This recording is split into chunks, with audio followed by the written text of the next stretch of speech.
యాజమాన్యం మాకు అన్యాయం చేసింది సార్. మా పాపని కోల్పోయినాం, మాకు న్యాయం చేస్తామన్నారు. ఆ న్యాయం కూడా చేయకుండా మీరు ఏం పీక్కుంటారో పీక్కోండి అని సవాల్ ఇస్తున్నారు సార్. కోర్టులో తేల్చుకుంటారా, ఏడ తేల్చుకుంటారనేసి మమ్మల్ని బెదిరిస్తున్నారు సార్ వాళ్ళు. కాబట్టి మా పాపకి జరిగిన అన్యాయం ఇంకెవరికి జరగకూడదు. మా పాపకి ఏం న్యాయం చేస్తారో చేయాలి సార్. కాలేజీ యాజమాన్యం మొత్తం రావాలా. రవీంద్ర నెట్ కరెస్పాండెంట్ చింతం ఆయన, వాళ్ళ భార్య వాళ్ళు రావాలి సార్.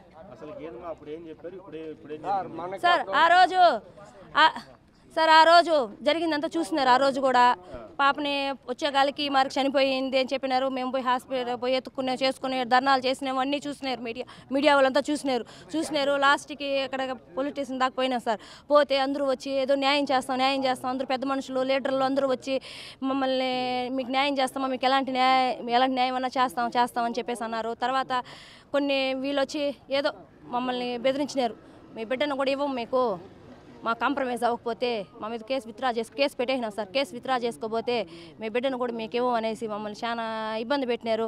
ఆ సిచ్యువేషన్లో మాతో కూడా ఉండేవాళ్ళు మా తమ్ముడు వాళ్ళు, మా చిన్నాయనలు వాళ్ళ కాడ ఏదో ఇంకా నష్టపరిహారంగా ఇంకొక బిడ్డకి హెల్ప్గా ఉంటుంది అనేసి ఏదో 10 లక్షల రూపాయలు చెక్ ఇచ్చినారంట సార్ ఆ రోజు. అది కూడా నాకు తెలియదు సార్.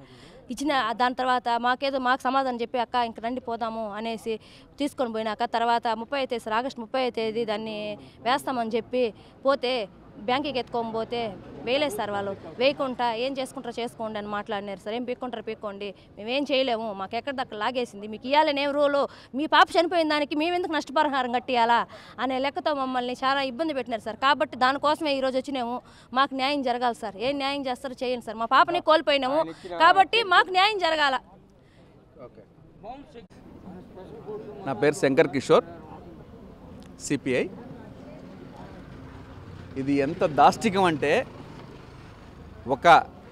నిండు 100 ఏళ్ళు భవిష్యత్తున్న ఒక విద్యార్థిని నిర్దాక్షిణ్యంగా చావడానికి గురైన మేనేజ్మెంటు ఒక 10 లక్షల రూపాయలతో దాన్ని సరిదిద్దుకోవడానికి ఒక ఫేక్ చెక్ ఇచ్చి వాళ్ళ కేసుని, వాళ్ళ ఉన్న భయాన్ని అడ్డం పెట్టుకొని వాళ్ళని కేసు విత్డ్రా చేయించారు.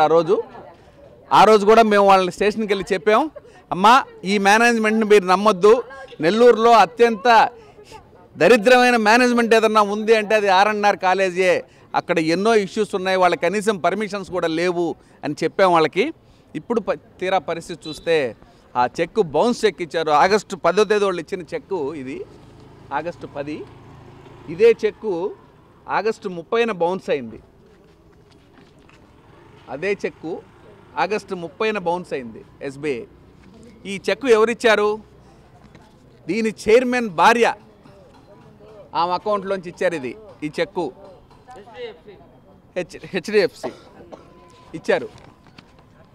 ఇస్తే ఈరోజు ఆ చెక్ బౌన్స్ అయిందని వీళ్ళ తరఫున మనుషులు వెళ్ళి అడిగితే వాళ్ళు ఏం పీక్కుంటారో పీక్కోండి అనే పద్ధతుల్లో మాట్లాడడం ఎంతవరకు సమంజసం అని అడుగుతూ ఉన్నాం. అసలు ఒక బిడ్డ చనిపోతే ఇంటర్మీడియట్ బోర్డు కాలేజీ వాళ్ళు అధికారులు ఏం చేస్తున్నారు, అలాగే జిల్లా కలెక్టర్ ఏం చేస్తున్నారు, జిల్లా SP ఏం చేస్తున్నారు, రూరల్ ఎమ్మెల్యే గారు ఏం చేస్తున్నారు, అలాగే పోలీస్ స్టేషన్లో ఆ రోజు 4 గోడల మధ్య జరిగిన అది ఏదైనా కానివ్వండి, దాన్ని ఈ రోజున సమస్య వచ్చినప్పుడు మరి అదే పోలీసు వాళ్ళు ఎందుకు దీన్ని ఇనిషియేట్ తీసుకోలేదు? కాబట్టి ఈ కేసుని రీఓపెన్ చేయాలి. రీఓపెన్ చేసి అత్యంత దుర్మార్గమైన విషయం ఏంటంటే ఈ రోజుకి తల్లిదండ్రులకి బిడ్డ పోస్ట్ మార్టం రిపోర్ట్ ఇవ్వకపోవడం అత్యంత శోచనీయం. కనీసం వాళ్ళ బిడ్డ ఎందుకు చనిపోయిందో చూసుకోవడానికి కూడా వీలు లేకుండా పోస్ట్ మార్టం రిపోర్ట్ని ఆపారంటే వీళ్ళ లాబియింగ్, కాలేజీ వాళ్ళ లాబియింగ్ ఏ స్థాయిలో ఉందని కూడా చెప్తా ఉన్నాం.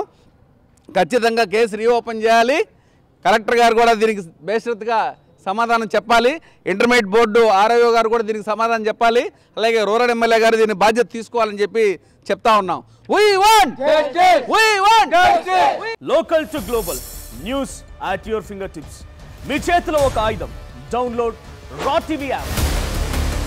Media legend Ravi Prakash is back.